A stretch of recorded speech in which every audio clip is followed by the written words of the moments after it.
So we'll now have two brief comments from the floor. The first is Mr. Samuel George. Mr. George is a member of parliament from the country of Ghana. Mr. George. Thank you very much, and all protocol duly observed. As a natural-born man, a charismatic Christian, a husband of one woman, a father of 3 children, and an elected member of Ghana's parliament, I hold the role of the family extremely sacred.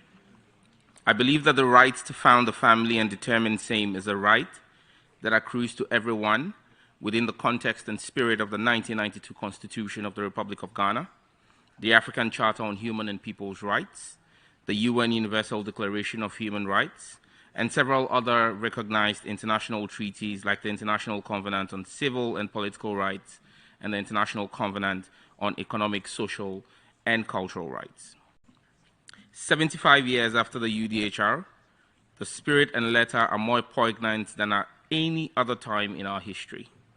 At a time in our world where supposedly progressive forces are agitating for a redefinition of the core principles of what a family is and represent in a somewhat regressive manner, the genuinely progressive voices, like those in this room, must rise in defense of family, its values and protections. The concept of the natural family is under attack, and a siege is being attempted on the spirit of the Declaration of Human Rights. Let me be clear here and now, sirs and ma'ams. There is a distinct difference between sex and gender or gender identity. The pseudo-war being waged by some against the family is premised on this obfuscation and literal obliteration of the distinction between sex and gender.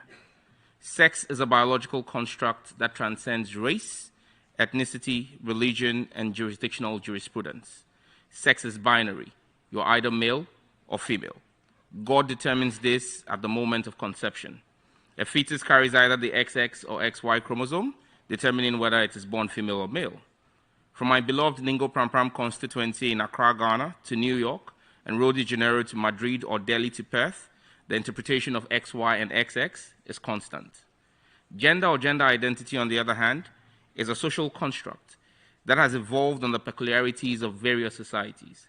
From the onset matching the binary nature of sex, we see different recognitions of gender today across the world. There is no universality in the concept of gender or gender identity, and it is highly fluid.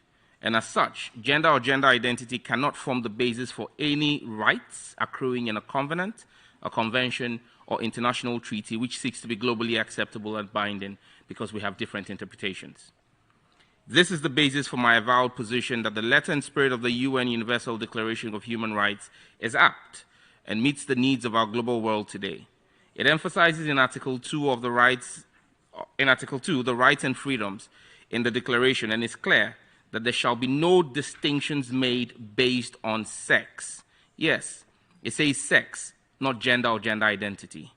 This is a definite position and must be defended by all progressive forces. The UDHR in Article 16.1 makes yet another actual position that I cherish and implore all of us to hold fast and dear, that the right to marry and found a family shall be between men and women of full age, without prejudice to their race, nationality, or religion. Yes, it says men and women, not men and men or women and women.